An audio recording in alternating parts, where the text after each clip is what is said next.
and Kelly Slater, the GOAT. What does he mean to the sport? That guy has changed the sport forever. Definitely like the old school generation like fires me up a lot more.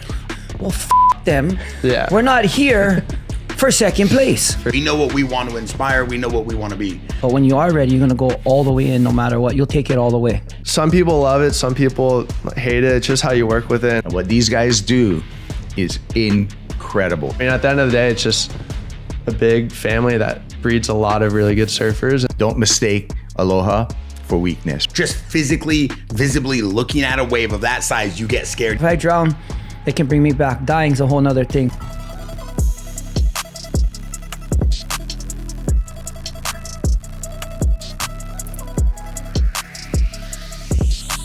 What's going on, guys? We're back with another episode of the Jaxxon Sports Podcast. This is a very special episode. We're going all in on surf. Today we have Kaipo, the WSL commentator, arguably the most recognizable voice in professional surfing, ladies and gentlemen. Then we have Makua Rothman, just Hawaii royalty, 2015 Big Wave Surf Champion, 2002 Biggest Wave XXL Award winner, 66-foot wave at Jaws, which we're going to bring up. At the age of 18, one of the most famous rides ever documented, and he's part of the Rothman family, just Hawaii royalty, if you know what it is. Lineage way beyond surfing. And then we have Cole Hoshman, ladies and gentlemen. Yes, sir! Two-time CT winner.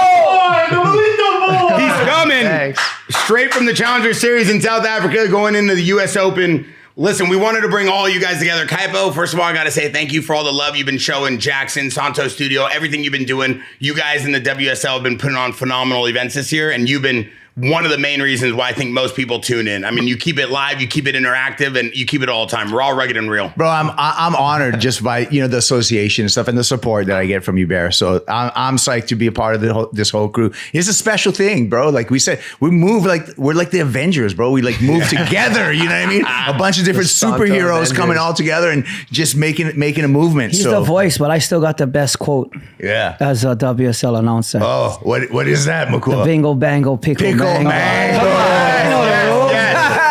Bingo, bango, pickle, mango. It's actually trademarked, I think. I think he trademarked that one. Can we break this down for a second? New age of surfing, the guys who have kind of been the pioneers, forefronting, kind of just really paving the way. And Makua, you've been doing things on a board that doesn't even look humanly possible. I mean, and you've been doing it for as long as I've known you. I mean, I got the opportunity to meet you, I think 2019 in Hawaii during the Aloha event. Yep. And it was a phenomenal time. You showed us the island, and your family opened up the island. Your brother Ko is amazing. But these things you do on a board, like this doesn't even seem humanly possible. Like how do you wrap your head around surfing a 66-foot, 80-foot wave? Well, it wasn't humanly possible. That's why I needed jet skis. Well, this was like 10 years. Like how long ago was this wave? That was, I want to say 2021. It was during COVID. Jeez. Yeah, I came straight from the set of Jungle Cruise. We're doing stunts with The Rock and those guys for Jungle Cruise. And I told my brother to pack my boards because he was leaving from Oahu and I was in Kauai filming.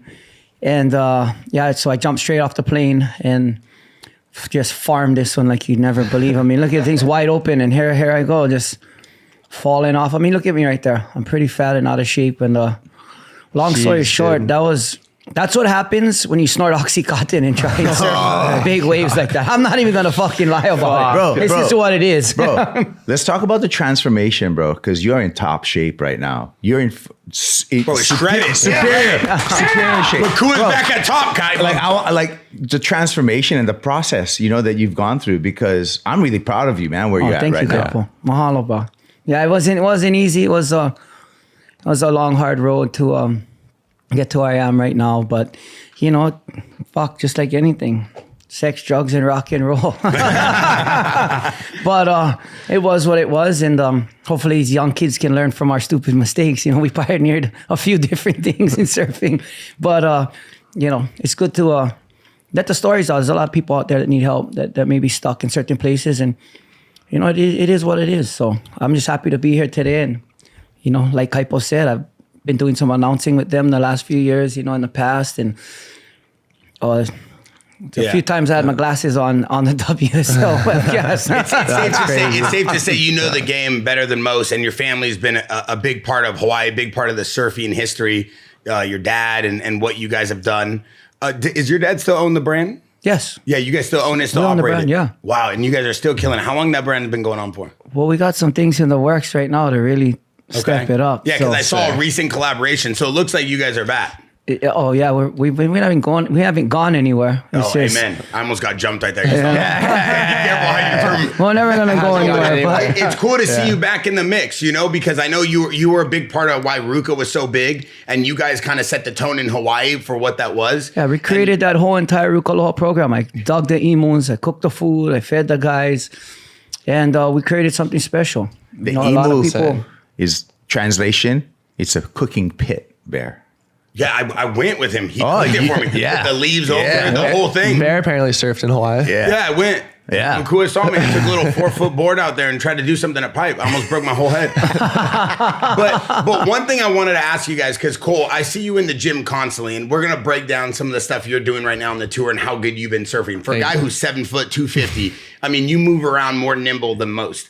Is there a big difference in training between big wave surfing and kind of what you're doing on the tour? And I'll start with you, Cole. Have you seen any differences, or do you know of any differences? Yeah, I feel like, I mean, just in the last, like, I'd say 10 years, like, both big wave and like, high performance has been, like, a lot more time in the gym just because, like, everyone's so gnarly now and everyone's so good at surfing that you have to create some sort of gap, and a lot of that's done in your training now. But, I mean, the big wave stuff, Makua can correct me, it seems like a lot more mental, breath holding, like uncomfortable training in the sense of like you're just preparing yourself for the worst and to essentially like not die, you know? And my type of training is more like to stay nimble, agile, like not necessarily like prepping for the worst, but just to stay and make sure my body's good. So it's in the sense they're both the same thing, but there's like, you see the stuff that Laird's doing and all the breath holding and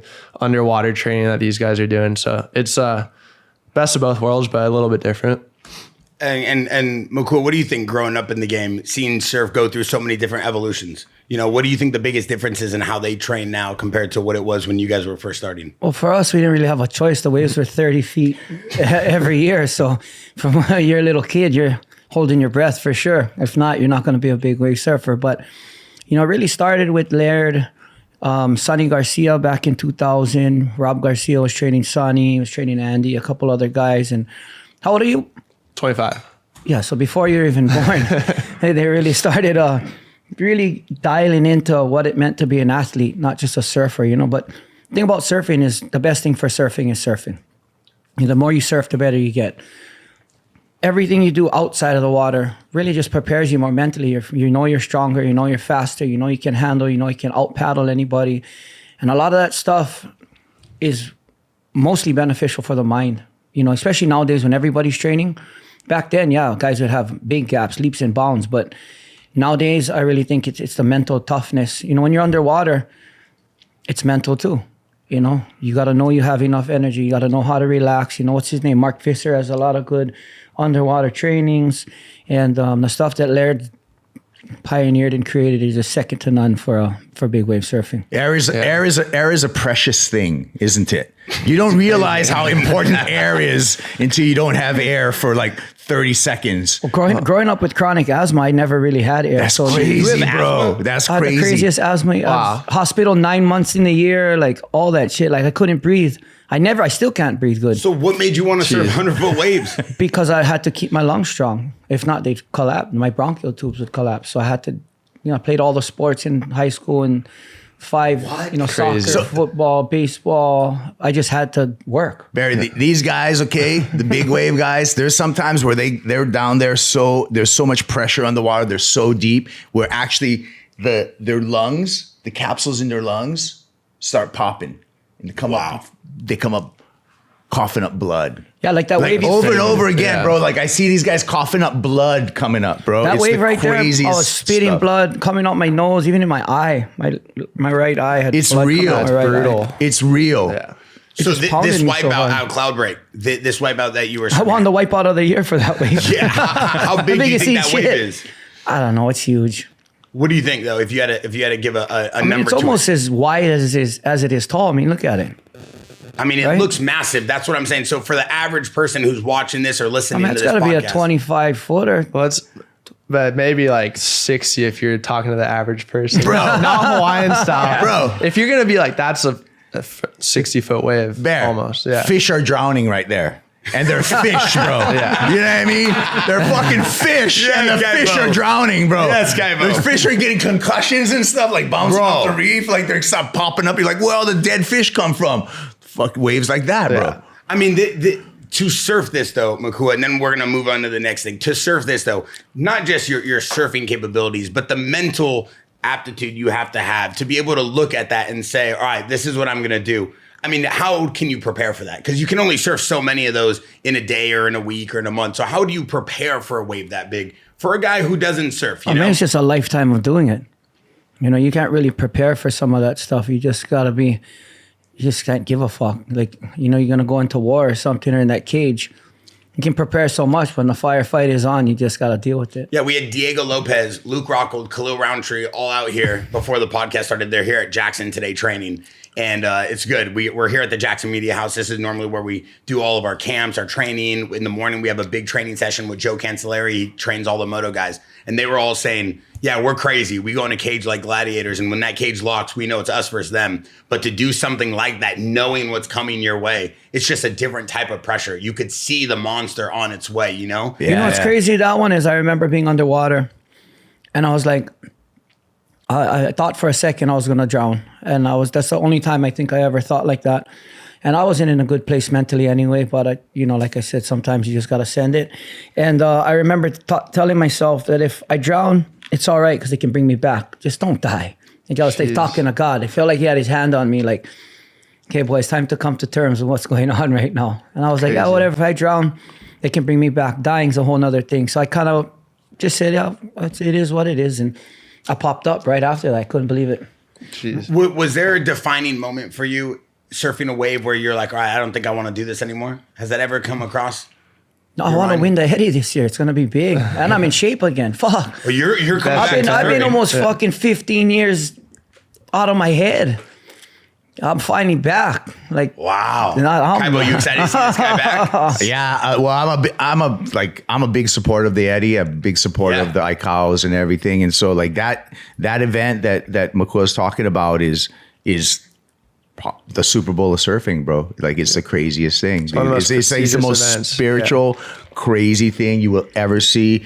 People come the TV station in Hawaii broadcast it all day on the main channel, right? Everyone comes out, camps out for 1 day, 2 days before to get their spot. It's a giant stadium. And what these guys do is incredible. So with this El Nino coming this winter, bro, if the Bay calls a day, it's going to call today. it's going to call It's the going day. to call huh? today. You feel yeah, it, huh? guaranteed. Bro. It's been last year was the first time I've ever seen in my life there was no 20-foot swell in Hawaii. I could not believe it. Crazy. I was kind of stoked in a way. I'm like, Yeah, well, yeah. not ready yet. You've been busy. Come yeah, on, it's you know good, what I huh? mean? We're getting you a wild card, Cole. Frick, I don't know. I might be watching on the beach. Whole watch shore this guy- shuts down watch there. this There's guy nobody. take it out. You can't even drive. The road's shut. People are just camp. It's just like, it's basically like SoFi Stadium. And Kaipo, for people at home who are watching this, the Eddie IQ, obviously, Makua, you're a multi-time. Eddie Aikau. Aikau or Aiku? Aikau, yeah. You're a multi-invitee. You've been doing it a long time. My dad Help start it. helped create the event. Well, I want to break it down for people at home so they understand, because the lineage of you, your dad, your family, a lot of people who are watching this probably don't know. So I'm trying to walk them through this. So Kaipo, maybe you can help us break down Makua's family and what is going on with that. Well, we'll start with Eddie Aikau, right? So Eddie Aikau was the first lifeguard on the North Shore, first commissioned lifeguard on the North Shore. At the same time, he was one of the premier big wave riders. And Eddie saved hundreds of people in the waters of the North Shore. He was a guardian, but also when it came to the big day, he was the guy to watch. He was part of the Polynesian Voyaging Society. He sailed my father, okay? And they had a Va'akaulua, which is a twin hull canoe that they wanted to recreate the voyage of the migration from Tahiti to Hawaii, okay? And so they made this traditional Va'akaulua, and he was part of the crew. And what happened with Eddie was crazy, man. They launched on this voyage, And they launched on a day because the newspapers and everyone was going like, okay, you know, the reporters are here. There's a storm coming in. They went out into the Kaivi channel. The Kaivi is like the bones, the channel of bones, right? Between Molokai and Oahu. They went out there and shit happened. The canoe capsized. The crew's hanging on. There's no EPIRBs, no nothing. They're just out at sea. Sun's going down. It's getting dark. And then Eddie went to go paddle to rescue the crew, and he was never seen again. And that courage that Eddie Aikau had is what we celebrate in the Big Wave Invitational. And it's a special thing because Makua can tell you that, you know, there's no ratings points, there's no nothing. You have to be chosen to be in this competition. So it's the best of the best. Yeah, it means a lot, you know, his courage, what he stood for. And to carry that on, especially as a native Hawaiian boy, you know, carrying on the traditions and the lineage of such great watermen. It's an honor for me to surf that contest. You know, winning is one thing, whatever, but just being able to be a mouthpiece for the next generation to carry that. I mean, I got chicken skin when he was talking about that, because the courage to jump off a boat in the middle of a storm, in the middle of the ocean, to go and save your crew, not knowing for sure if you're going to go. That's what we talked about, like these big waves and the stuff. It's like, you're prepared, you're ready for whatever comes your way. And when people know it, it shows in the ring, it shows in the water, it shows in the little waves. When you show up to compete or do something, if you're not ready, you're going to get it. You know what I mean? Mm-hmm. And a lot of these guys, it shows. But when you are ready, you're going to go all the way in no matter what. You'll take it all the way. Yeah, it's insane what you guys do. It's insane the culture you guys have built, your family, and what goes on in Hawaii. I think it's one of the coolest things. It's one of the most purest things, I think, in sports. Yeah, which I truly appreciate. I want to ask you, Kaipo, what does a Challenger Series win mean for a guy like this? As a commentator, as someone who's the voice of the WSL. First of all, it means he can drive a Lamborghini. Yeah. He's got Lamborghini. Showing up in the Lamborghini to the podcast is all time. Yeah. I think you said you thought King Ryan was showing up. He thought Ryan Garcia was showing up. Well, Hoshman pulls out. I'm like, I hope he won a contest. Yeah. At least. Paid for the gas. Nah. Hey, look it. First of all, I'm pretty neutral because look, I commentate. Hold on one second. We all know you're not going to buy a fucking Lamborghini winning a surfing contest. Yeah, you can't even buy the tires. So let's just be real. Let him think go ahead, you're going to buy a Lambo. You ain't buying a Lambo. Makua with the over the top. But back to Cole, man. Like, I'm just proud of this kid, dude. Like, I've been backing Cole up ever since he's come on board, man. I watched his whole thing come from winning a QS, like kind of being under the radar, to winning the Challenger Series, to getting on tour, to winning 2 events on Championship Tour. Had a slow start this year. Broke my heart, bro. Like, this guy, I was in the water. He's in Raglan. He's got 2 8.5s.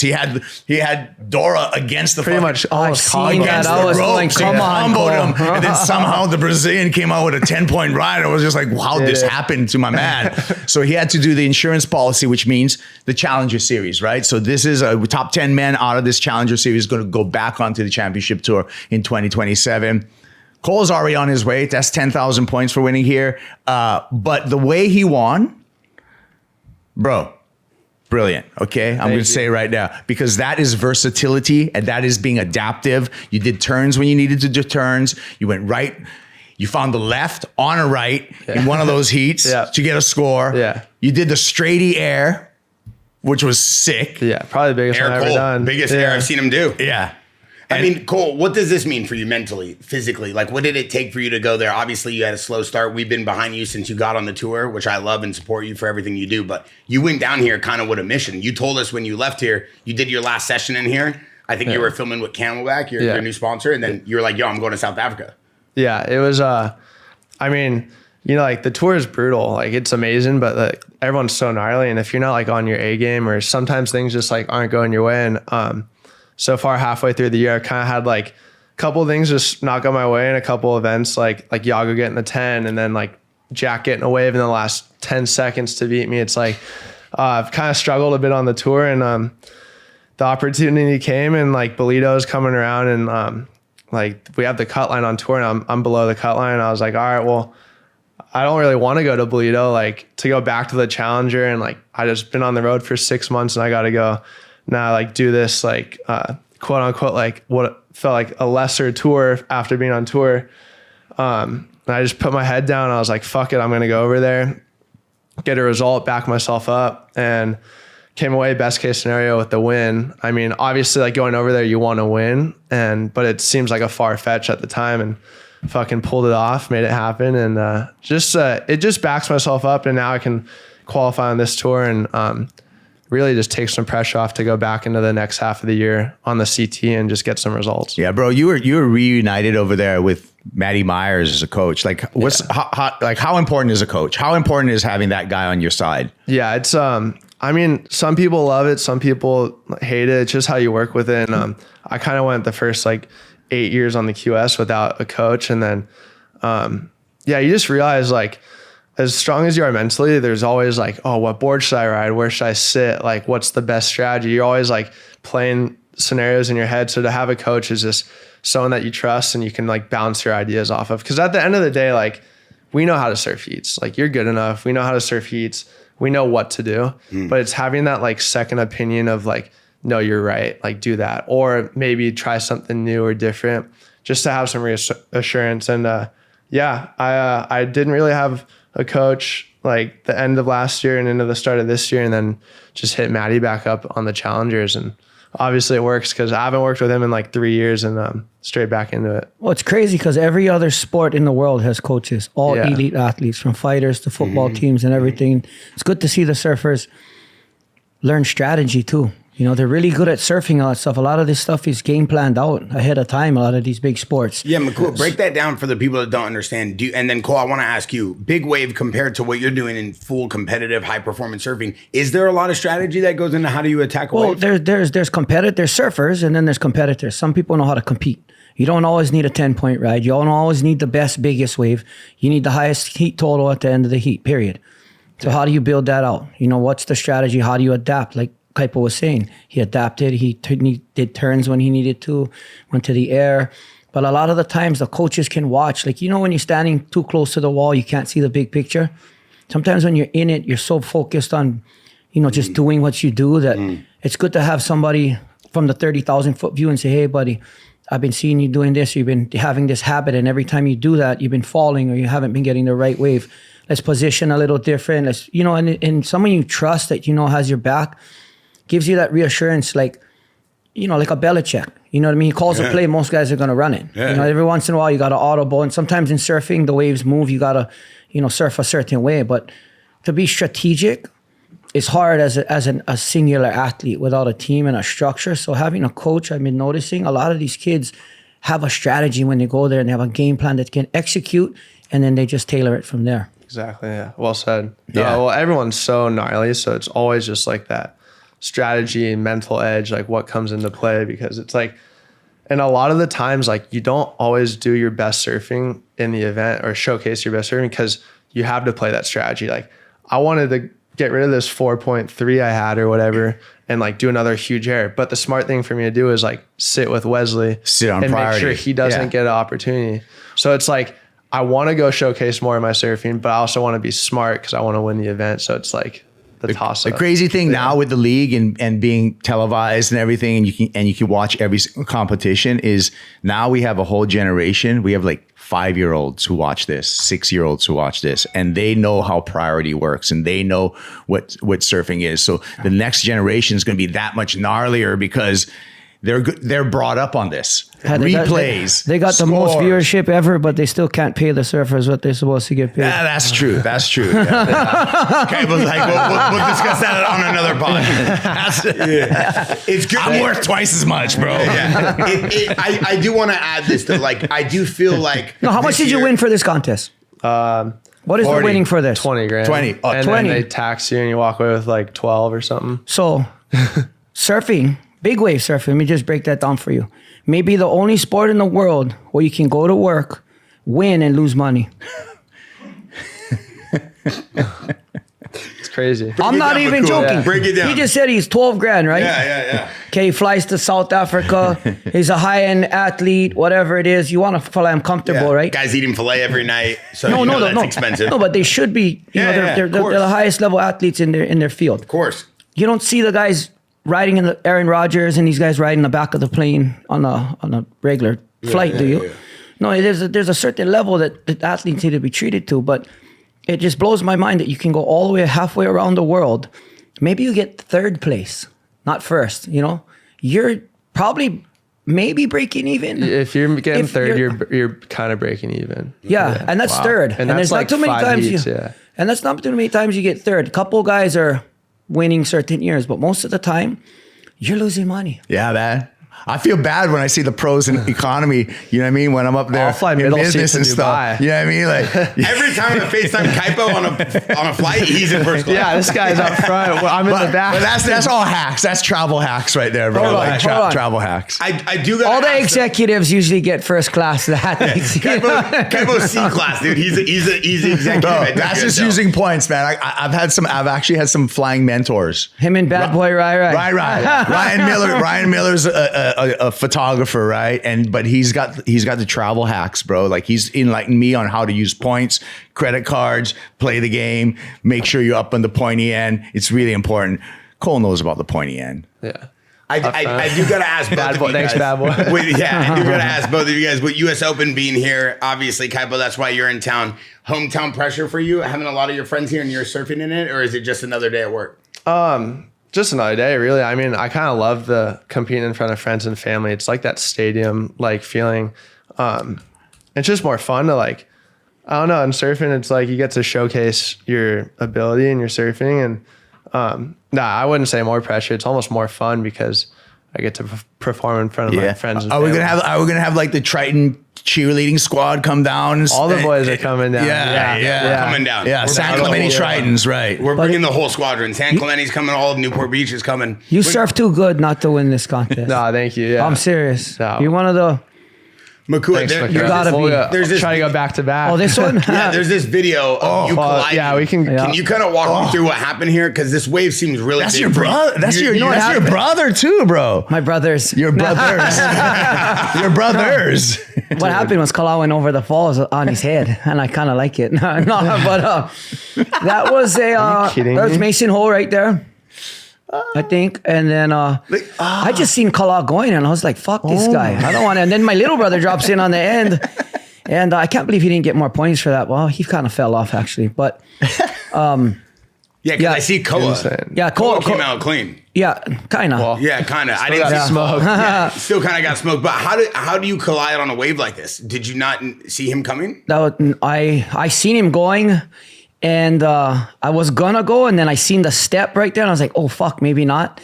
And that was my fault. I fucked him up. He probably would have made that wave. But let's talk about Kalal Alexander. You know what I mean? He's like a brother to you, right? Yeah. And then I'm sure he felt bad about that whole situation right there. It was pretty gnarly on the beach when we got in because it was like Pops almost was gonna make us scrap, and I was like, "Fuck, I gotta fight and then surf again." And my Pops own wanted you guys to like scrap? big brother, yeah. He was like, So something was gonna happen, and we didn't. Both of us didn't really have a choice because it's like, why are you two guys doing this to each other?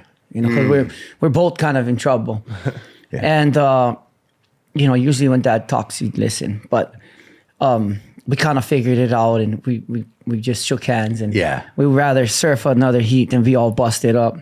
But that's another thing, like culturally in Hawaii, like people throw hands, you know what I mean? Like you as a young kid already, you're already like, you settle a lot of stuff through battle, right? And I feel like that's us culturally, that's just like the cleanest way to do it, you know? And then squash it after that. And so scraps are like, It's mandatory. kind of pretty normal. Kind of mandatory. You know, pretty Cole, normal. Do you think there's a big cultural difference between growing up surfing in San Clemente and then having to go to Hawaii and surf the kind of the big leagues?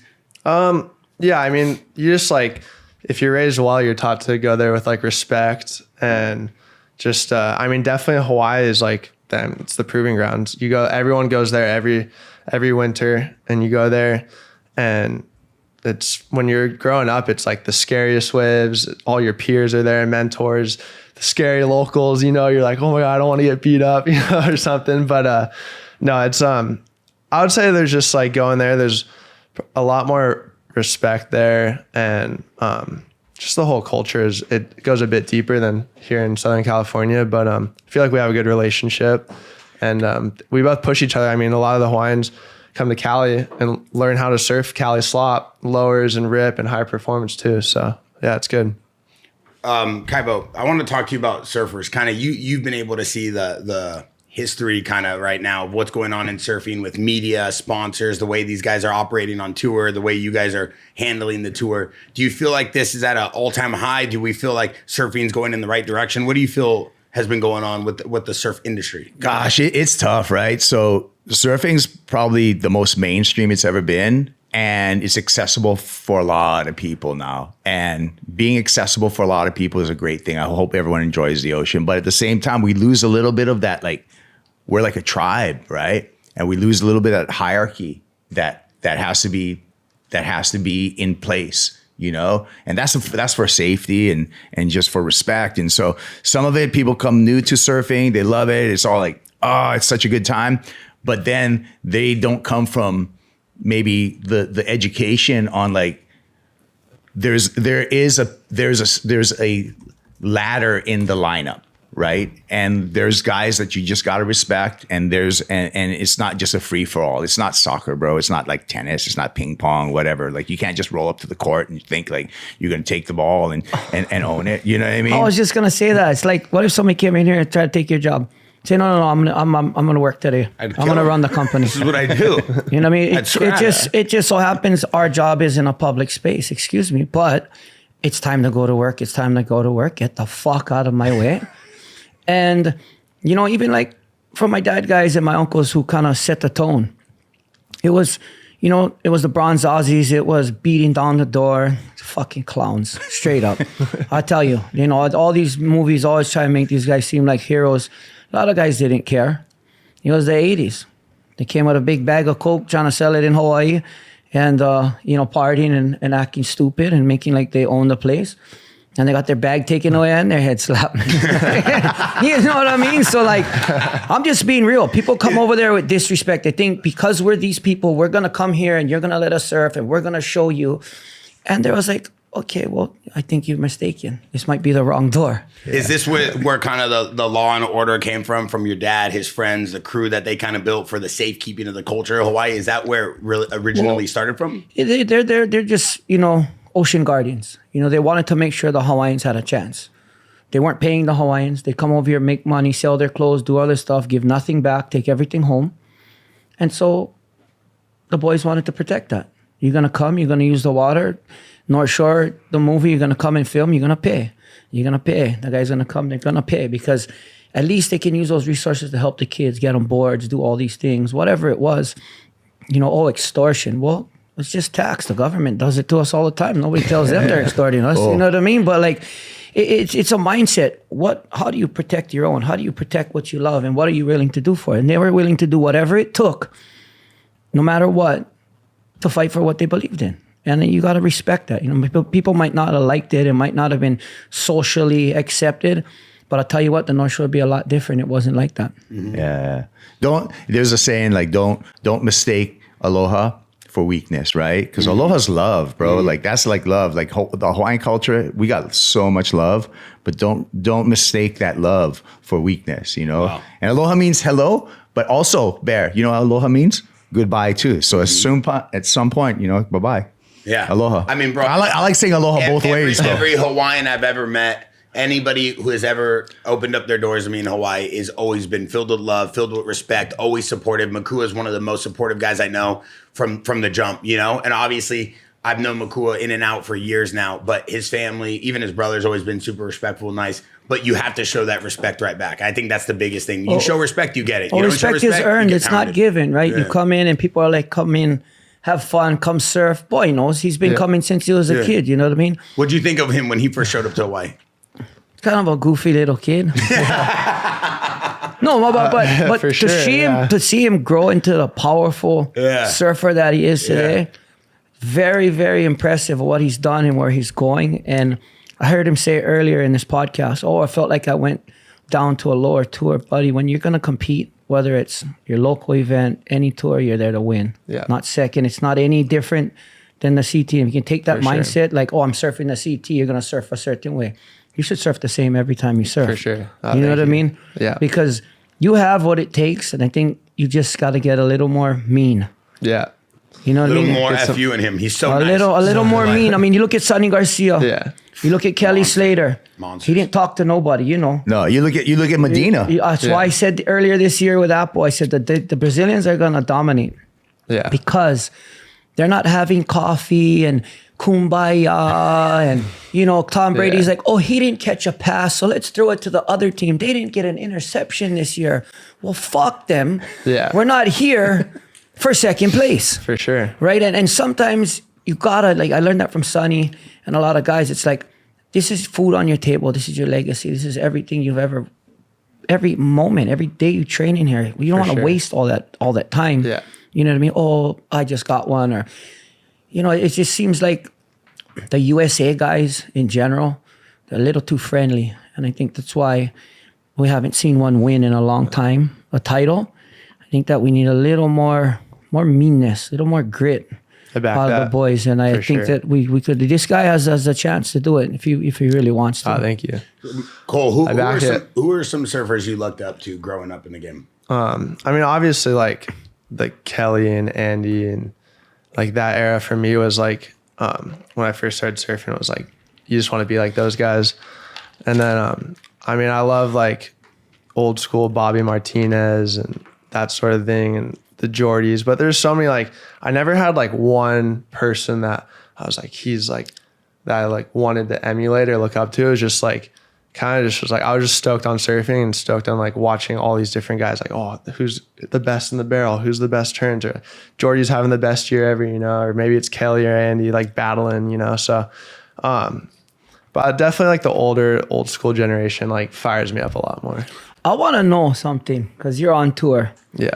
It seems like back in the day when you had to battle for priority, that there was a lot easier time having rivalries on tour. Yeah. I don't see real rivalries. You know, you don't see that Cubs, you know, versus whatever, or LA and you know those big rivalries or the big fight rivalries like this Max and Connor thing that just went down, just a build up to it. Yeah. There's no more really of that in surfing. You think that's a marketing thing though? You think that's more of a social media thing, people catching on to it and promoting Well, it's the only sport that I've seen that, oh, like I said, oh, he didn't catch a wave, so he's got priority. It's like, oh, this guy didn't hit a home run in the game. They're gonna throw the ball at your face. They don't care. The hockey guys aren't gonna. Oh, they didn't score this game. Let's let the fans see them surf. And when the guys told me that, I was like, that's a really strange analogy. You're really taking the like fight out of some of these guys. Like you see those battles of Kelly and Andy at Pipe, those 4-man heats when Andy won, floater on the sandbar, backdoor, like.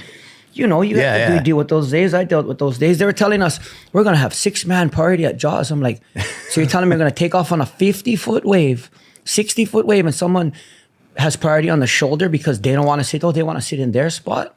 Like, someone's going to get killed. And if it's not on the wave, it's going to be right after at the boat. Yeah. You know what I mean? Like, you can't do that kind of stuff. But, like, it was good because of the big wave thing. Like, even Billy, you know what I mean? The little fucker, like, we helped raise that kid. And then he started getting good. And I'm like, you know what I mean? But that thing, I remember Twiggy told us one time, he was asking me, Billy goes, asked me a question. And Twiggy was like, well, you just caught one, gentleman's rules. And I'm like, and I'm going to catch another one.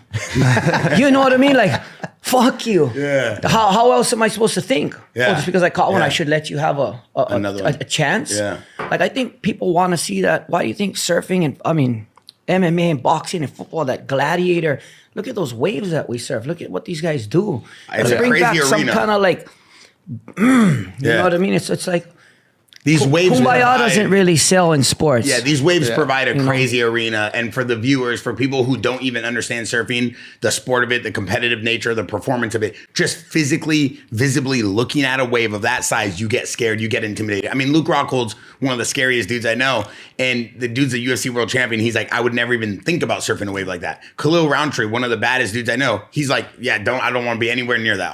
I'll be watching from the beach. Like, it is physically intimidating watching these shorts. Just watching the videos on YouTube, I get scared. Yeah. You know, it's like those things don't seem humanly possible. And the way you guys attack it as if it's just another day in the office is insane. I want to ask you guys something. The Irons brothers, some of the most iconic surfers of all time. Andy, obviously he passed away.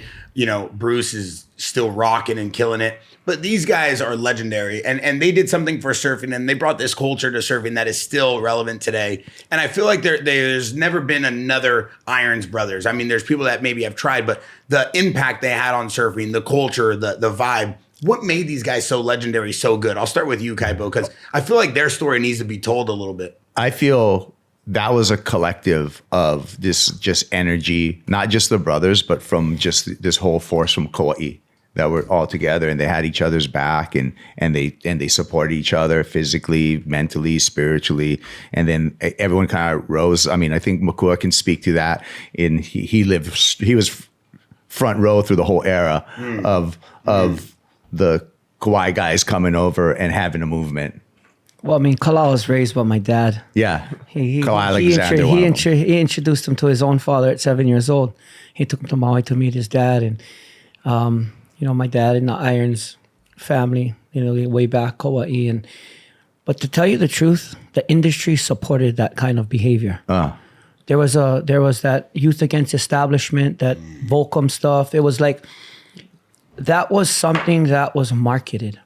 And it was a demise of some of those surfers too, you know, because the companies really did facilitate some of that culture that was happening there. And nowadays they won't do that. Yeah. Well, it was the fast lane with no guardrails. Yeah. Well, so they give you all the money, they give you all this stuff, and everyone's just friggin' and if you going speeding, but no one's there to help you with the brakes. You know what I mean? That was like it was a culture created. You know what I mean? And if you look at these people who have left their mark on surfing forever, they're naturally a little bit off. Something's just a little different. You know what I mean? But that's kind of what it takes to create culture, to make a mark, to do things that no one else is willing to do. Yeah. You know? It just seems like the Andy battles and the Kellys and that whole genre of surfing, for anybody who's from the outside looking in, seems like the pinnacle, the peak of the sport. It seems like it was just some of the most massive, most impactful cultural moments. It started with the you know, Mark Richards, Sean Thompson, that Aki, Sunny era, and it grew into something that was mainstream commercial. You know, surfing was all right size, and you know, a lot of these guys back then, like I said, there was no real training. It was just raw, kind of just backyard Billy style. You know what I mean? You show up with your board, you surf against anybody. There was no real. I remember Michael Holt telling me he'd have to surf at Bell's or wherever it was, and they'd have to surf against 215 guys or something like that back then. So you surfed against everybody. You know what I mean? Insane. And back there, the culture was really driven by kind of that North Shore force. You know what I mean? Everybody from Hawaii, you know, the Derek Hoes before, and those guys they watched, and they wanted to be like that. And there was a culture that was built off of protecting what you love, and that also translated into the water. You're going to protect your spot in the water. And he came from Florida. I'm from Hawaii. We're the two best guys. I don't like you, you don't like me, but we have to like each other for now in front of the cameras. And you seen a lot of that with the Andy and Kelly thing. They had a trippy relationship, but it was good because it was healthy battling. It was healthy for the sport to see two titans really go after. It was like two bulls, it was like I said, like the main event in the watching MMA the content fight. on it, even now in today's time, we were watching a video this morning, and it's like the things Andy was doing back then is just unworldly. Like, it's just crazy to me, because that culture of style too outside of the water is something that even me, a guy who's running a brand, looks towards. Like the things they were doing, how are they dressing, what were they wearing, what were they inspiring people to want to wear and be like. Seems like that part of surf culture is not really here. What do you They think? were allowed to express themselves without boundaries. They could were very really creative. be themselves, and so it showed in the water. They did things their way, whether it was in or out of the water, and they were able to create some of the iconicest moments in surfing. Yeah, I mean, I think these guys answered it great too, but it's like,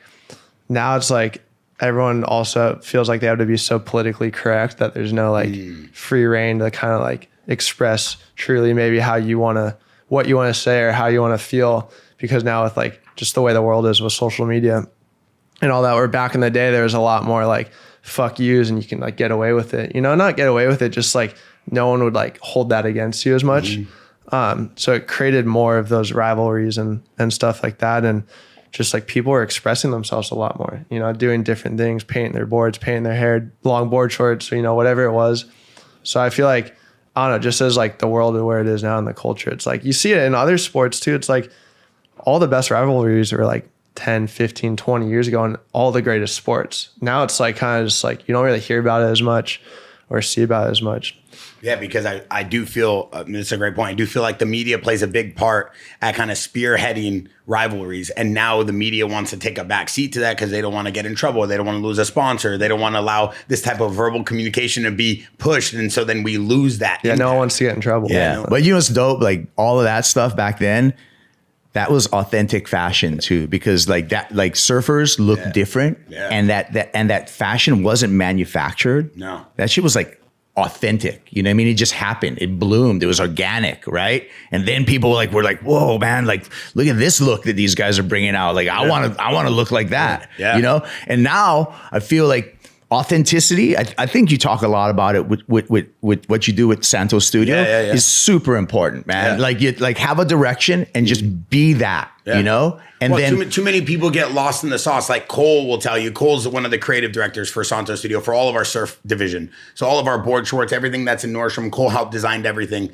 And the biggest thing we do, Makua's been in the office, is everybody's in that office and it's one massive design room. And all the athletes, everybody who's a part of the brand, all the designers, myself, we sit down and we say, okay, what story are we trying to tell here? And let's make sure we stick to that. Like there's a lot of trends that are coming and going, but that doesn't last. They don't catch. Let's stick to what we are. Let's stick to how we want to build this brand. Same thing with Jaxxon. Like we keep our silhouettes and our styles of our chains and our watches very clean. We know what we want to inspire. We know what we want to be. The problem is in today's time with brands is too many people, they always are baiting and switching because they're chasing Excel spreadsheets. They're chasing numbers. They're chasing dividends, EBITDA. And it's like, yeah, a spreadsheet can help you run a brand, but it's not going to last, right? And I think that's the biggest thing. Like the surf culture, there was a time where Volcom was streetwear. It was the supreme. Yeah. If you wore a Volcom, you were the coolest kid. I remember Sheckler being a kid. I was friends with him, 17, 18. I think he was still on Volcom at the time.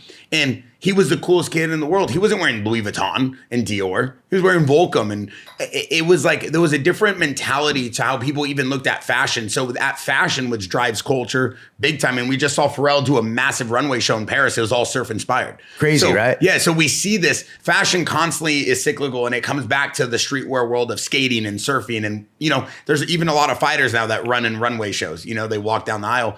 So I think that people always look towards surfing to inspire them and inspire their brands and the surf culture of Hawaii. But like you said, they would probably steal from it and not give back. So having that regulation on the land and in the water was helpful. In today's time, it's so commercial. Everybody's kind of caught up and they don't really know which way to go. That's why it's good to have North Stars. It's good to have good guys on your brand that are like solidified, like what Makua said. Like, no, Cole wants to be the best surfer in the world. He ain't coming over here talking to us about being a rapper. You know, Makua, I want to talk to you actually about all your music you've been doing because you've been killing it with that. But that what I think is the biggest thing. And one thing I wanted to ask you, Kaipo, is because you're so well versed on understanding surfing and the performance side of it. What do you think separated Andy from all the other surfers for being so great? Passion, wanting it, and not being afraid to say like, I don't like you, I want to beat you. Not being politically correct, you know, and having that natural.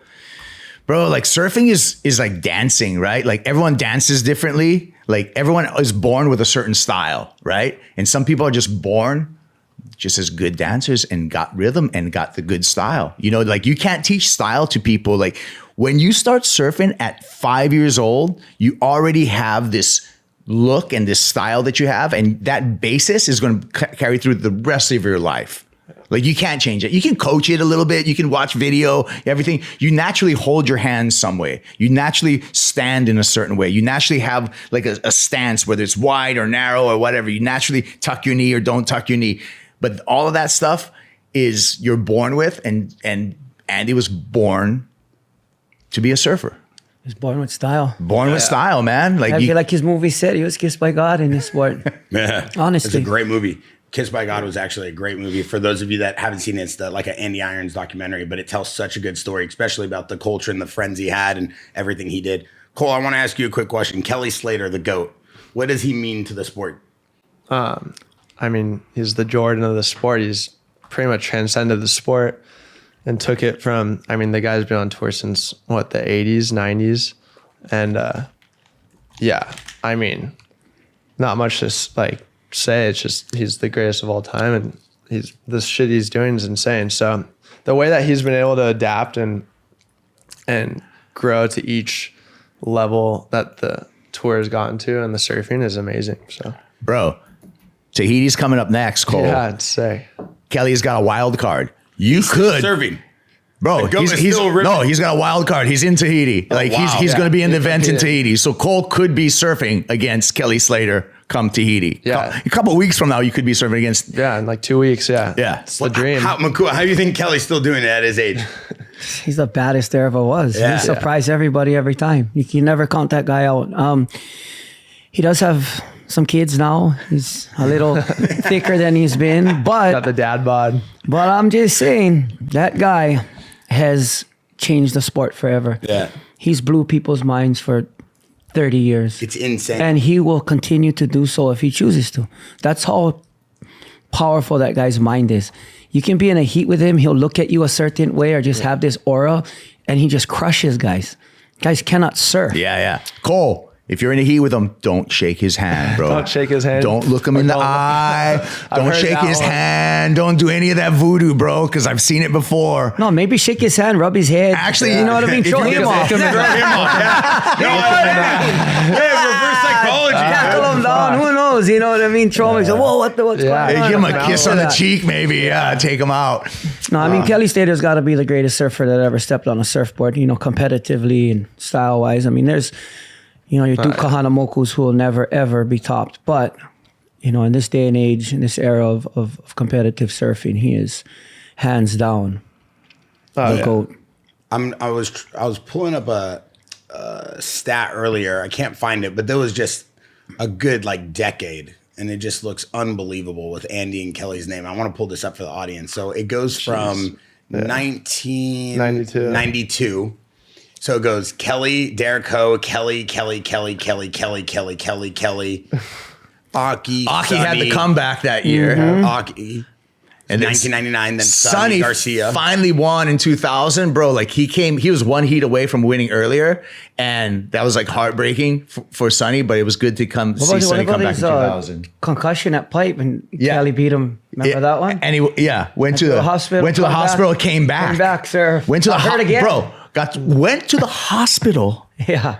And came back after concussion and surfed the next heat. There's a crazy video of Aki talking about surfing against Sonny Garcia. And he was just so nervous. He's like, "Oh my God, I got to beat this guy." And then I'm for the title. It was for the title, yeah. And then I have to go back to the beach and deal with everything. And it's so crazy. You could see the passion that these guys have for surfing. Bro, the rad thing about Sonny is everyone's all, don't take it personal. Sonny took it personal, bro. He was like, "Hey, you're not going to beat me." And that's actually, Sonny Garcia is one of my favorite surfers of all time. I was so lucky to grow up with him. And that kid is gnarly. That was passion, willpower, and talent all together. I hung out with him a few times in San Clemente, and he was all time. I mean, and then look at this. Then you get the Andy Irons run right here from 2002, 2003, 2004, and then it's back to Kelly, then Mick, then Kelly, then Mick, then Kelly. I mean, and then Mick again. I mean, Kelly Slater has been dominant for 3 decades. Yeah, it's unreal. Has there ever been a more dominant professional athlete, do you think? I don't think so. I don't think so. I think this guy's got to be one of the most. They don't ever talk about him in the GOATs. They talk about Brady. They talk about tennis players. They talk about LeBron James. Why is Kelly Slater never in the mix? Why is surfing not telling this story? That's crazy. I think he's won the longest and the most of anyone. Yeah, bro. It's unreal. It's got to be stem cells or something, right? There's got to be something to it, bro. Speaking of Mick Fanning, what was going on with this, Kaipo? The Johannesburg. Bro, guess what? Here's a news flash. Sharks live in the ocean, okay? So fuck. If you want to go surfing, you're gonna see a shark every once in a while. They're gonna be around you. Sharks live in the ocean, bro. Drop those sonar devices in the water now, and it tells the That's sharks so to go funny, away. Kipes, when people say, "Oh my God, I seen a shark." I'm like, it's like coming to Earth and going, "I seen a human," or I go on the street, I seen a car. It's like, So you see a shark when you're surfing, you don't run back in? that's our ancestors, bro. We have this thing called Makua, right? Makua is your ancestor, your family god, and the mano, the shark, is a lot of our family god. So my kids, their umbilical cord, their pico, we take it out and we put it in the ocean for the sharks so that they know who their family is. You know what I mean? So like there's a spiritual thing, but like the shark thing it just happened in Raglan, bro. I was a first responder there. One of our photographers. Was that a seal or a shark? Bro, at first everyone's like seal. And then unclassified. The full story and about then, this. and then after we seen the cuts and stuff like this, I'm like, pfft. Seal, I feel, would be like a dog wound. You know what I mean? Punctures. These were slashes. And then when they did the rewind on the Surfline cam, you could see the thrashing. So I don't know if a seal would thrash you, but bro, dude got pulled under. I was on the ski, came him, grabbed him, took his fin, cut his foot, and got him to the, I think he like severed like 7 tendons or something like that. Like could have been way worse. Jeez. But that was crazy, bro. Like that's just what we live in, you know what I mean? Like the shark thing. Before we wrap up, I got 2 more things, and I want to talk about Makua and the music you got going on. But I saw your brother put out this video, Koa. Mm-hmm. He does great YouTube content, by the way. Mm-hmm. And he put out this video about Malibu and the waves. Can we talk about the wave in Malibu and what's going on? Like, is the surf etiquette gone? Is that what we're discussing here? Do people just not care anymore? Everybody's just dropping in on everybody. It's just chaotic. It's just some waves have order. Some waves are free for alls. You know. And Malibu's a free for all. Yeah, you ever surf Snapper Rock or Kira by any chance? Bro, free for all. Waikiki. Oh, Waikiki. I this serve is Waikiki right here. I serve Waikiki. This is California's Waikiki. Well, Makua, like Snapper, I get anxiety there, bro, because it's a free for all, and it's like it's crazy. People just drop. There's no etiquette. There's who's no in charge of setting the order in these waves? Out there, no one. Nobody. Maybe Alan Sarlo. Yeah, he might be the only guy that. Maybe a few other guys, but I swear it's like Waikiki. It's just whatever. So at some point, there's waves around the world that just are just they're so user friendly and so accessible that it's hard to not. And that's good because it takes a lot of pressure off some of the other spots that we might not want that many guys out on, that don't have the level, because a lot of the times we're the first responders before the lifeguards get there, before all of that. And some guys drowning, we have an obligation to save them. That's a really good point. We are ocean guardians as well. We're not just surfers, like especially in our culture. The ocean has given us everything. That's where our people come from. It'll feed us. It'll teach us everything we need to know about life. And when we're out there, we're obligated to serve as well. We're out there to surf and to take, but the giving back aspect is so much more important. You want to teach people, you want to educate them, you want them to love the ocean and be respectful to the ocean and care about the ocean like you do. And in that sense, that's a lot of the times why we get so mad at pipe and stuff like that, is because they don't belong out there. Their level is not there. And you see time and time again on all these videos, the boys are bringing the guys to the beach. The lifeguards get there after usually. Unless sometimes the ski's there and they're drifting down, they'll jump off and get them. But most of the time, 99% of the time, the surfers are there first. Yeah. So it's really a touch and go subject, because it's hard when you're trying to do your job or you want to surf and you got to put your life in danger for someone that has absolutely no business being out there. Yeah. Makua makes a good point, because it's unique to surfing where you have hectic life or death situations, and the community is actually the safety net too. Because surfers, 90% of the time, 95% of the time, are going to be the first responders. It's the people that are in the lineup with you who are going to be the person that probably saves someone going down, and that's makes sense. It's the unique thing about surfing, man. Like it's no joke. Like I said, air is a precious resource. Well, the thing about surfing is we don't have a referee. We don't get to tap out. We don't have a yellow card or a flag to stop the play. No, I'm serious.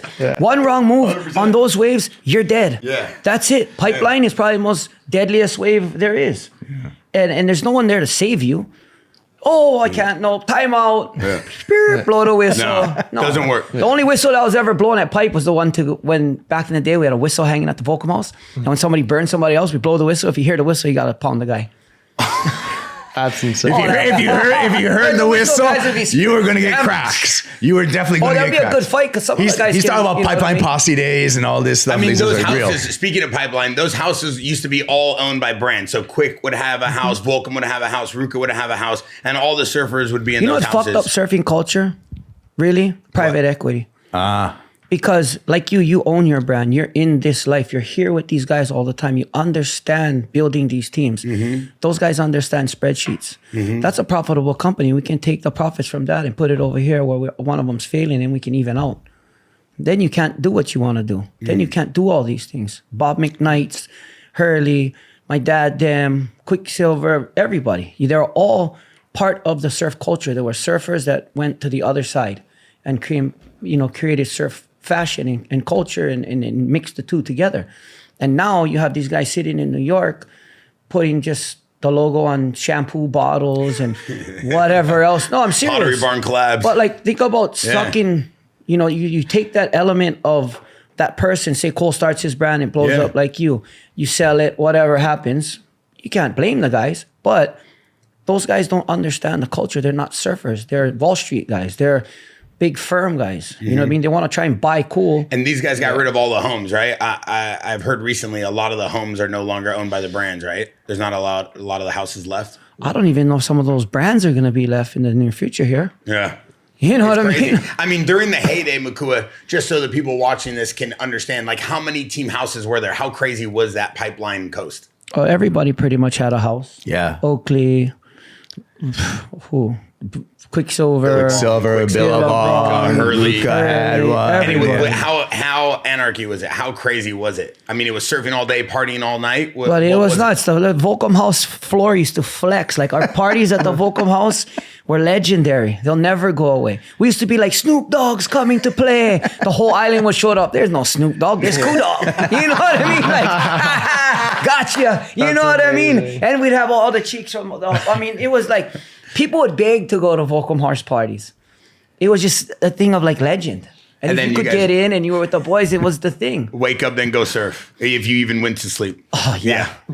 And you feel like that part of surfing, that part of the culture, do you think it needs to come back a little bit? Or do you think it's better that it's gone now? Because with social media and where everything is today, it's probably in a different space. I mean, that's probably not the healthiest thing for you. Yeah. But I think people really need to start being themselves and not being worried about what those firms are whatever boundaries they have.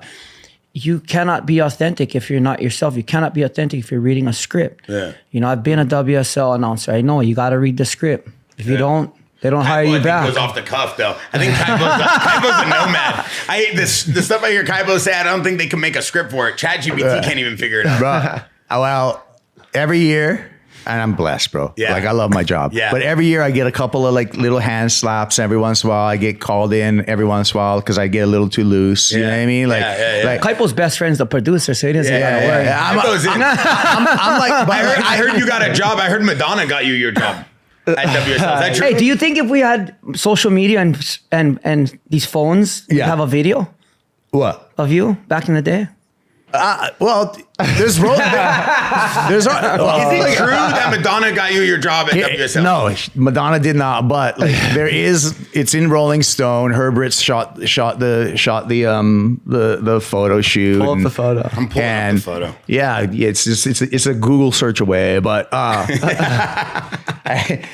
it's recently been declassified. So I can talk about it now, but I was a young man. I was like 17 years old. And This guy. what were we doing here right here? What Madonna did? The Boys of Summer, shot by Herb Ritz. Yeah, it was pretty dope. So I got I got recruited from a surf contest, and then it's right after she put out Borderline, before Like a Virgin, right in that era right there. Oh, so you were just like a virgin. You had prime Madonna. You look like a virgin with that green blazer. Bro, that's a 17-year-old kid with a Jean-Paul Gaultier suit on. That other guy knows he has no chance. You can tell. No one had a chance. I didn't even have a chance. I don't even know what it was. It was and then it actually, to tell you the truth, I'm coming straight on the Jaxxon podcast. It became a friendship, bro. Like, cause she was going through, like, she was just a rising star at the time. And she didn't have like a lot of like kind of real friends, you know? And then it just, What'd you guys do? Go get pokey together? Nice, Kaipo. So you got friend zoned by Madonna, or you got to interact with Madonna on a personal level? Yeah, personal level. Like, dude, I'm like, look at so. Are you getting a little sentimental right now? I'm getting a little sentimental. So we met opening up a wound. We met in Hawaii. She went on tour in Japan. She was lonely in Japan. She told her manager, Freddie the man at the time, she's just like, Freddie's like this. Freddie's like this. I've never seen you speechless. Freddie's like this. Freddie's like anything to make you happy. He just wanted to keep his star happy. And she's like, I just want Kaipo to come over. She calls me, tickets at the airport, blah, blah, blah. Flew over to Japan, did the tour with her on Japan, had a great time, had like amazing, sushi. And then went our separate ways. Called me on my 18th birthday, happy birthday, blah, blah, blah. At the time I saw remember MTV News? Yeah, like MTV 7 News. Well, I don't remember, but I've seen it like in books. MTV 7 News. Yeah. And there was her and Sean Penn dating. And then I asked her about Sean Penn and stuff. And she's like, oh yeah. Oh, you lost to Sean Penn? Yeah, I did. Oh my God. And they got married after. Yeah. So whatever. I was a young man. She ever come back to the island looking for you? No, man. No, man. The one that got away, huh, Kaipo? You know what? I don't think anything really got away. You know what's the beautiful thing? Like this is how the world works out, Bear, is that then I met my lovely wife that I am celebrating 29 years of marriage to the most magic woman in the world. And congratulations. Congratulations. And so I gotta say that, and I think I want to bring it up to you. You're just freshly married, bro. 3 days you're in the institution. She wanted to do a honeymoon, and I said, I'm doing a podcast instead of the boys. She's livid. No, but it's good. Amazing. Yeah, Cole was there. Yeah, Cole came through. We had about 350 Italians and a few of the boys.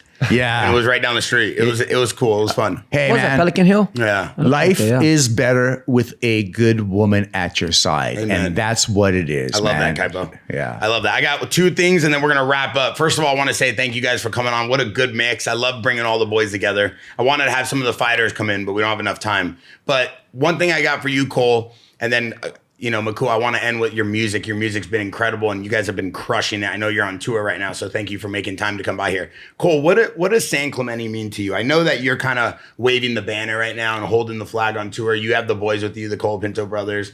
I know Cade's in and out. I think he's on the Challengers, Jet. What does San Clemente mean to you? I feel like this is a resurgence. This is like the next wave of this like momentum generation crew. All of you guys are on tour together, a bunch of friends traveling the world. I constantly see their close friends is out of control. So maybe they look politically correct on their feed, but the close friends is where it gets loose. So explain it to me a little bit. I mean, yeah, it's nothing more than like just family to me. One big family, that town. And it's where I was born and raised, and pretty much my whole life is there, and yeah, lucky to grow up with like all my best friends. Started surfing with the Cole Pintos when I was 5 years old probably, and now we're all on tour together. So I mean, to like have like a community and a family like that backs you, and I mean, it's like anything. It's like growing up on the North Shore. You just feel like you're bigger than yourself, and you have this whole community with you that you can lean on and represent and stuff like that. So I mean, at the end of the day, it's just a big family that breeds a lot of really good surfers, and I think credit that to everyone pushing each other. So. Is it hard though, traveling with people you have to compete against? Like traveling with the Cole Pinto brothers, being so close with them, having to compete against Cade when he was on tour? I mean, a little bit, but not really. It's like we did that our whole life, At the end of the day, it's like we've been doing it since we've been traveling, competing with each other since we were 14, 15 years old. Yeah. So it's no different now. I mean, we both put on the jersey and want to beat each other just as bad, like the minute the jersey comes off, it's more bragging rights when it's your closest friends, Yeah. You're like me and Griff were bickering the other day. He's like, well, we're 2-2. And I was like, well, at least I got you in both finals. So, it's like, I mean, but so it's like friendly fire, but that's why we're at the point of our careers, I think, where we're at. It's amazing because it's crazy to see you guys travel the world together and then have to compete against each other. I can only imagine the camaraderie and then how intense it can get. It's cool that you guys have been able to balance that as friends, Yeah, it's amazing. What's one of the craziest rivalries I've ever seen in surfing? Is Bruce and Andy Irons themselves. The brothers. The brothers, yeah. Oh my God. Talk about fight and don't want your brother to win, but then be happy at the end because you gotta be. Oh, buddy. I mean, how crazy. Oh, bigger rivalry than Andy and Kelly? Yeah, but it was internal. Way bigger. It was nuts. And those guys pushed each other to be some of the greatest surfers in the world. They loved each other more than life itself. But when it came to surfing, they battled. Really? Oh, big time. What was the biggest difference in style, you think, from Andy's style to Bruce's style?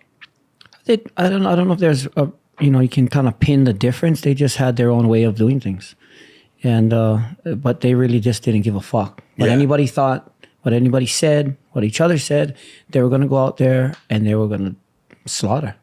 I mean, just look at the way they attacked the lip. Look at those airs in those early loose change videos and stuff from Bruce, and the way he approached Tahiti and pipe.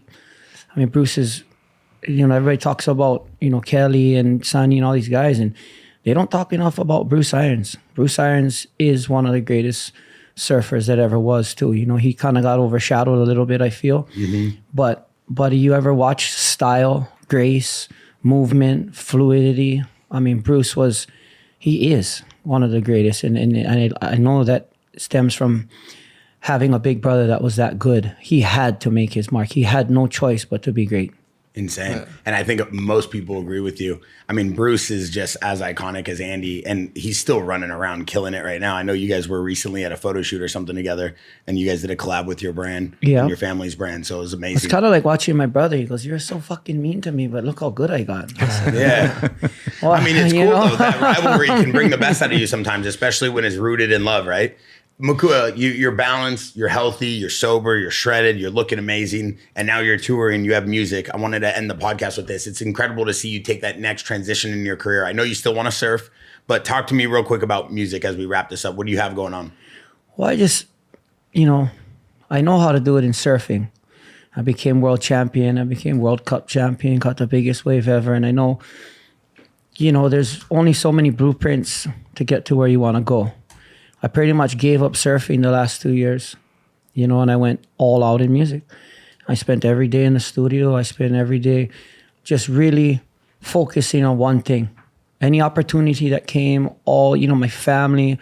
I've been on tour for 5 months this year. I didn't care what it took. I'm going to get myself to a place where I get better. I wasn't the best singer, but I'm not trying to be the best singer. Yeah. I love to do it as a way to help me release the stuff I was going through my words. It's like medicine for me, So, it's just, I don't want to be fake about it and do it as a hobby. If I'm going to do it, I only know one way to do things. It's all in. I mean, look, Aaron right here had one of the biggest song in Sail. Yeah. He went double Owl diamond. Nation, Owl Nation has a song called Sail that literally is double diamond. And then you went and did a collab with them. This is a new song that you did, right? I mean, I got to collab with him. I got to collab with Wiz Khalifa. I got to, there's so many places that music's taken me. And it's crazy. It's almost like surfing. You're on a bus or on a plane. You're living out of your suitcase. So it's kind of natural for me. Yeah. Because that's all I did. Like Cole him, chase the tour, chase waves. And so I was like, this is kind of the same, you got to dedicate yourself. You got to be real because they'll sniff you out. Like I said earlier, if you're not all in, this guy's waste time. You know what I mean? Yeah. So I that's what I did. And it's been awesome. And I got some amazing new songs that I'm about to release. And so Makua Rothman on Spotify, people can go hear just Makua. Just Makua. Yeah. So Makua on Spotify, people can go hear all your new music, see what's going on, and then they can go to your Instagram to check out where you're touring, your dates. You have a big event coming up? Yeah, we're headed to Ohio right now for a festival, and then we go to See Here Now Festival in New Jersey after that, and then from there we'll go to France to do the Quicksilver Festival. Oh, sick. Play over there, and I'm gonna surf. What's going on with that? I'm gonna surf it. They're like, so that's Jeremy's gig, yeah. Jezza. And he's like, you want to surf? I said, yeah, I want to surf. He said, you've been surfing? And I said, I've been surfing. What month is this happening? September. All time south of France, Osgore, September. Yeah, it's a big music festival. That's just crazy, bro. And is it an invitational, the Quicksilver France Invitational? What is it? It's the Quicksilver Board Riders Fest. Got it. Okay. And it's a big festival that they put on with that has a lot of culture. Best time to be in France. September. It's beautiful. Crazy. It's they're not sure how long it's gonna go and what's going on, but they want to bring a lot of their guys and a lot of the people that did things and bring them together this year. So they called me and asked me if I wanted to go. I said I would love to come. So you're going to perform and surf a little bit. That's good, dude. That was So- the dream, to get the tour around surfing. Yeah. So try and set the tour up. Indo, Australia. I just did Australia for like 2.5 weeks. Snapper was firing. So Perfect. I can go and play music and surf all day, play music all night. La Gravier. It's just, La Nord. Oh, God. It's good, man. You're fun. living the dream. And you're continuously living the dream because, I mean, the way you do it, it's incredible. Kaipo, one last thing for you before we bounce. Your top 3 favorite beaches you've been to while announcing for the WSL, watching waves, watching the best surfing in the world. What are the 3 best beaches in the world? 3 best places that I enjoy is 1, home, always. 2, Tahiti, second.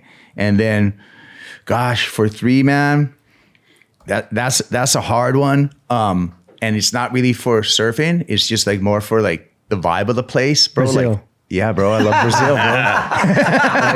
The vibe. It's a vibe, bro. Yeah. Like Makua called it already even before it came out of my mouth and stuff. It's like the waves, whatever, but the whole vibe is freaking. It is a vibe. He's been doing it long enough. Cole, last thing for you. Top 3 favorite beaches in the world to go surf.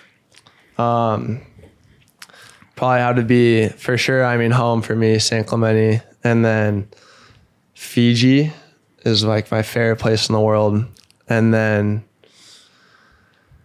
I don't know, I'd probably have to say Tahiti as well, just because the culture and the vibe there. It's like you're living on the water. It's pretty insane. Bro, you've won in Brazil though. Give Brazil number 4 at least. Brazil 4. I love Brazil. I mean, fuck. You won in Australia, you won in Brazil, and neither of those got the call out. Well, you said favorite. I mean, Brazil's always number 1, but like Brazil, you can't put it number 1, but it'll be number 1.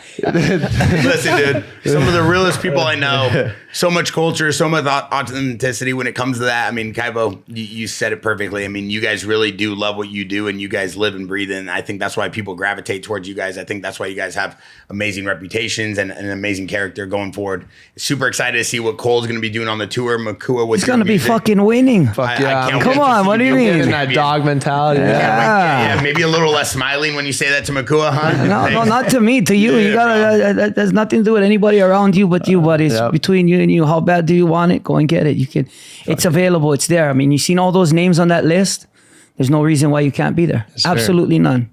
That has everything to do with you, bro. So go out there and get you it. hear it here first, dude. Right. I appreciate it. Kaipo, thank you for coming, dude. Excited to see you compete this weekend at US Open, Cole. We'll be Thanks, there. Bear. So thank you guys for watching. If you guys want to see all the behind the scenes Jaxxon Podcast Discord, we do all our giveaways behind the scenes. Not to mention, if you use Pod 20% off site wide, all of our chains and watches. Make sure you guys get a brand new I got little one setup. question for you, but Yeah, how what come do you nobody got? asked you any questions? What do you got, dude? Let's go. What do you got? We always answer the questions. Whatever you need. I'm an open book. Why don't we do a collab in Hawaii and do like a activation out there around Santos and the Hui? Because before I do any collab in Hawaii, I got to sit down with the Rothman family, get the okay. Yeah. So I sit down with you and your dad, make sure everything's kosher, and then we come and we roll out the red carpet. Because between the fighters, the motocross track, you know, the surfers. I was talking to Lindy and Axel because Axel irons Andy's son. He always rides his bike and he rips. And he's a big fan of moto, and I would love to go to that track and do an event,